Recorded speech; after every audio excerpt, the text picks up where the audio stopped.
इसके अंदर field intensity निकालनी है बेटा। Uniformly non uniformly charge sphere है आपका, अभी तक इससे पहले यूनिफॉर्मली चार्ज था, ठीक है। और डेंसिटी, चार्ज डेंसिटी इस तरह से वेरी कर रही है सेंटर से डिस्टेंस आर के साथ।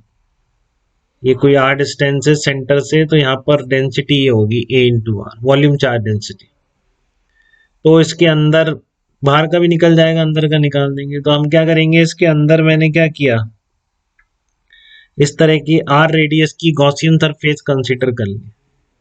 क्या है आपकी आर रेडियस की गॉसियन सरफेस कंसीडर कर ली मैंने इस स्फीयर के अंदर। तो इसके यहाँ पर आप पूरा गॉस लॉ अप्लाई करेंगे तो कैसे बोलेंगे, integration E vector dot D A vector Q in upon epsilon not, ऐसा ही बोलेंगे, ठीक है ना। इस जो आपने गॉसियन सरफेस कंसीडर करी है, इस पे जो टोटल सरफेस इंटीग्रल होगा that will be equal to Q in upon epsilon not. क्या होगा वो, Q in upon epsilon not. तो आप क्यू इन कैसे लिखें, अब क्यू इन डायरेक्टली नहीं आ जाएगा जैसे आपने पहले निकाल लिया, ठीक है ना। तो पहले ये तो लिख दो। अब क्योंकि रेडियल सिमेट्रिक डिस्ट्रीब्यूशन है, आर का ही फंक्शन है रो, तो पर्टिकुलर आर पे फील्ड अलग होने का कोई रीजन नहीं। अगर कैसा भी रैंडम डिस्ट्रीब्यूशन कर दोगे तो थोड़ी निकाल पाएंगे हम, तभी निकाल पा रहे हैं नॉन यूनिफॉर्म में जब ये रेडियल सिमेट्रिक डिस्ट्रीब्यूशन, अभी भी रेडियली सिमेट्रिक है क्योंकि डेंसिटी आर के साथ वेरी कर रही है बस, ठीक है। तो ये आपका वही मान लेते हैं आउटवर्ड डायरेक्शन में, कोई रीजन नहीं है आउटवर्ड नहीं मानने का सिमेट्री की वजह से।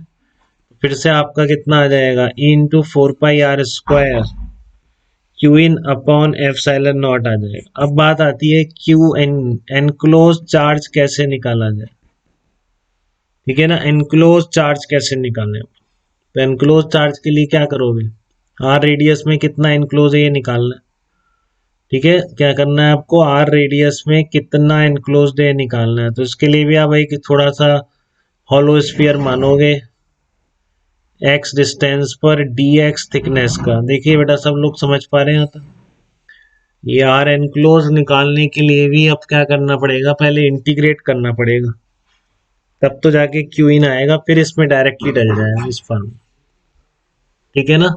तो मैंने स्फीयर के अंदर एक हॉलो स्फीयर कंसीडर किया एक्स रेडियस का और डी एक्स स्मॉल थिकनेस का। तो इस शेडेड पोर्शन में कितना चार्ज होगा ये कैसे लिखें, रो एट एक्स इंटू, कैसे लिखेंगे, एरिया ये हो जाएगा इंटू थिकनेस, ये वॉल्यूम बन जाएगा। तो जब आप बड़े स्फीयर में एक हॉलो स्फीयर मानते हैं उसका वॉल्यूम ऐसे लिखते हैं आप 4πx² इंटू डी एक्स, ठीक है।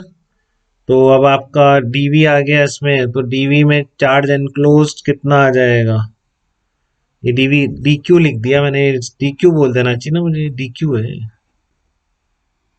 Density into volume. अब डायरेक्ट रो बाहर नहीं आएगा तो इसलिए आप पहले ही लिख दीजिए इसको, रो को as a function of x, a into x, a into x 4πx² into d x, ठीक है। तो अब गॉसियन सरफेस का टोटल आप इंटीग्रेट करके निकाल लो जीरो से स्मॉल आर तक, 4πax³ dx, तो कितना आ गया 4πax4/4 आ गया। तो πar4 चार्ज एनक्लोज्ड है अभी इसमें। जब आपने स्मॉल आर रेडियस की गॉसियन सरफेस ली है तो फिर आप इसका यूज कर लेंगे जब अगर आपने इस गॉसियन सरफेस का चार्ज एनक्लोज निकाल दिया। बट ध्यान रखें अगर रो वेरिएबल होगा तो वो भी इंटीग्रेट करके आएगा। तो अब आप इक्वेशन 1 से कंसिडर कर लीजिए, नाउ फ्रॉम इक्वेशन 1, ठीक है, ई इंटू 4πr², ई इंटू 4πr² πar4/ε0। तो कितना आ गया आपका, ए आर पाई से पाई कट जाएगा, AR² /4 दिख रहा है मुझे, AR²/4 ये फील्ड इंटेंसिटी का एक्सप्रेशन निकल के AR²/4। This is the field intensity at distance small r from the center of the sphere। तो यहाँ तक कोई दिक्कत बेटा,